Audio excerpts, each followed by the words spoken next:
Hello दोस्तों, नमस्कार। दोस्तों, पोस्ट ऑफिस डिपार्टमेंट के द्वारा हर 3 महीने में पोस्ट ऑफिस की सभी सेविंग स्कीमों की ब्याज दरों की समीक्षा की जाती है। इस 3 महीने की अवधि को क्वार्टर कहा जाता है। जनवरी से मार्च पहला क्वार्टर होता है, अप्रैल से जून दूसरा क्वार्टर, जुलाई से सितंबर तीसरा क्वार्टर और अक्टूबर से दिसंबर चौथा क्वार्टर माना जाता है। यानी पूरे साल में कुल 4 क्वार्टर आते हैं। इसी वजह से इसे क्वार्टरली इंटरेस्ट या तिमाही ब्याज भी कहा जाता है। दोस्तों, पोस्ट ऑफिस अलग-अलग जरूरतों को ध्यान में रखकर अलग-अलग सेविंग स्कीमें चलाता है, जैसे बेटियों के भविष्य के लिए सुकन्या समृद्धि योजना, निवेश को बढ़ाने के लिए किसान विकास पत्र योजना, हर महीने नियमित इनकम के लिए मंथली इनकम स्कीम और बुजुर्गों के लिए सीनियर सिटीजन सेविंग स्कीम वगैरह। इन सभी स्कीमों की पूरी जानकारी हम इस वीडियो में विस्तार से समझने वाले हैं। तो चलिए वीडियो को शुरू करते हैं। सबसे पहले बात करते हैं पोस्ट ऑफिस सेविंग स्कीम की। इसे कई लोग पोस्ट ऑफिस सेविंग अकाउंट के नाम से भी जानते हैं। ये बिल्कुल बैंक के सेविंग अकाउंट जैसा ही होता है, लेकिन इसमें बैंकों के मुकाबले थोड़ा बेहतर ब्याज देखने को मिलता है। फिलहाल इस स्कीम में 4% की ब्याज दर दी जा रही है। इसमें आप मिनिमम 500 रुपए से अकाउंट खोल सकते हैं और मैक्सिमम इन्वेस्टमेंट की कोई लिमिट नहीं होती।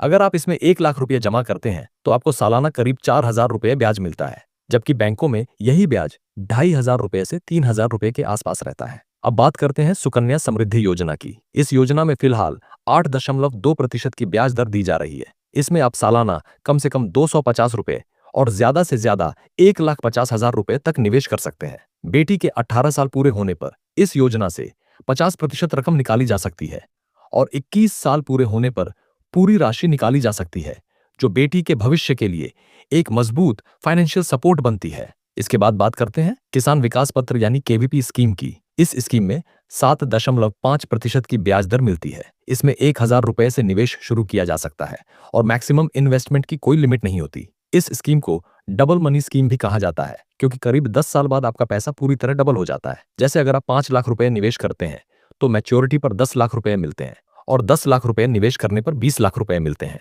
अब बात करते हैं मंथली इनकम स्कीम यानी MIS की। इस स्कीम में फिलहाल 7.4% की ब्याज दर दी जा रही है। इसमें 1,000 रुपए से निवेश शुरू किया जा सकता है। सिंगल अकाउंट के लिए अधिकतम 9 लाख रुपए और ज्वाइंट अकाउंट के लिए 15 लाख रुपए तक निवेश किया जा सकता है। यह स्कीम उन लोगों के लिए सही रहती है जो हर महीने एक तय इनकम चाहते हैं। इसके बाद बात करते हैं सीनियर सिटीजन सेविंग स्कीम की। इस स्कीम में 8.2% की ब्याज दर मिलती है। इसमें 1,000 रुपए से निवेश शुरू किया जा सकता है और अधिकतम 30 लाख रुपए तक जमा किए जा सकते हैं।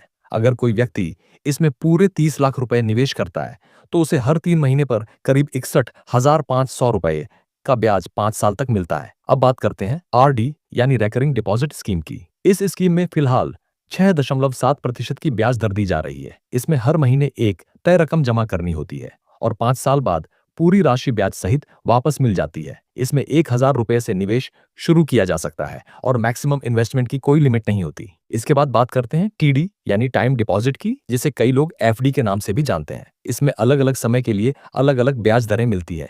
जैसे 1 साल की FD पर 6.9%, 2 साल की FD पर 7.0%, 3 साल की FD पर 7.1% और 5 साल की FD पर 7.5% की ब्याज दर दी जाती है। इसमें 1,000 रुपए से निवेश शुरू किया जा सकता है और अधिकतम निवेश की कोई सीमा नहीं होती। अब बात करते हैं NSC यानी नेशनल सेविंग सर्टिफिकेट की। इस स्कीम में 7.7% की ब्याज दर मिलती है, जो हर साल कंपाउंड होती है। यही वजह है कि यह पोस्ट ऑफिस की सबसे ज्यादा पसंद की जाने वाली स्कीमों में से एक है। इसमें पैसा 5 साल के लिए लॉक्ड हो जाता है और 5 साल से पहले निकासी नहीं की जा सकती। इसमें 1,000 रुपए से निवेश शुरू किया जा सकता है और मैक्सिमम इन्वेस्टमेंट की कोई लिमिट नहीं होती। आखिर में बात करते हैं PPF यानी पब्लिक प्रोविडेंट फंड की। इस स्कीम में 7.1% की कंपाउंडेड ब्याज दर मिलती है। इसमें सालाना 500 रुपए से निवेश शुरू किया जा सकता है और 1 साल में अधिकतम 1,50,000 रुपए तक ही जमा किए जा सकते हैं। इस स्कीम में आपको 3 स्तर का टैक्स फायदा मिलता है, यानी निवेश, ब्याज और मैच्योरिटी अमाउंट, तीनों पर कोई टैक्स नहीं लगता। दोस्तों, इस वीडियो में हमने पोस्ट ऑफिस की सभी प्रमुख सेविंग स्कीमों की लेटेस्ट ब्याज दरों के बारे में जानकारी दी है। फिलहाल किसी भी स्कीम की ब्याज दर में कोई बदलाव नहीं किया गया है। अगर आगे चलकर ब्याज दरों में कोई भी बदलाव होता है तो हम आपको उस पर अलग से वीडियो बनाकर जरूर जानकारी देंगे। अगर वीडियो आपको उपयोगी लगी हो तो लाइक जरूर करें, चैनल को सब्सक्राइब करें और वीडियो को ज्यादा से ज्यादा लोगों तक शेयर करें। धन्यवाद।